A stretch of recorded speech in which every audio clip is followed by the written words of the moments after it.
OPM teror SMK N1 Dekai, Apkam datang OPM lari kocar-kacir. Suasana mencekam sempat menyelimuti SMK Negeri 1 Dekai, Kabupaten Yahukimo, Papua Pegunungan, ketika sekelompok orang bersenjata yang diduga kuat merupakan anggota organisasi Papua Merdeka, OPM, memasuki kawasan sekolah. Kedatangan kelompok tersebut sontak menimbulkan kepanikan di kalangan siswa dan guru yang saat itu tengah memulai kegiatan belajar mengajar.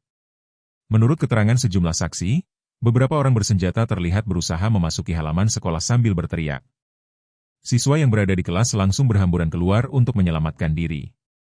Beberapa guru mencoba menenangkan situasi, namun ketegangan semakin meningkat karena khawatir kelompok bersenjata tersebut akan melakukan tindakan brutal. Tak berselang lama setelah laporan diterima, aparat keamanan gabungan TNI Polri, Apkam, segera bergerak menuju lokasi. Pasukan yang datang dengan perlengkapan lengkap itu langsung melakukan pengamanan di sekitar sekolah. Melihat kedatangan aparat, kelompok OPM yang diduga terdiri dari sekitar 5 hingga 7 orang itu panik dan melarikan diri ke arah hutan di sekitar Dekai. Kami memastikan keamanan para siswa dan guru adalah prioritas utama. Saat ini kondisi sudah kondusif, dan kegiatan belajar mengajar bisa kembali dilanjutkan seperti biasa, ujar salah satu perwira yang memimpin operasi pengamanan.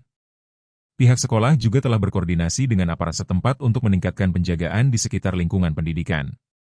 Beberapa orang tua murid sempat datang ke sekolah untuk menjemput anak-anak mereka, sementara sebagian lainnya memilih menunggu hingga aparat memberikan jaminan keamanan penuh.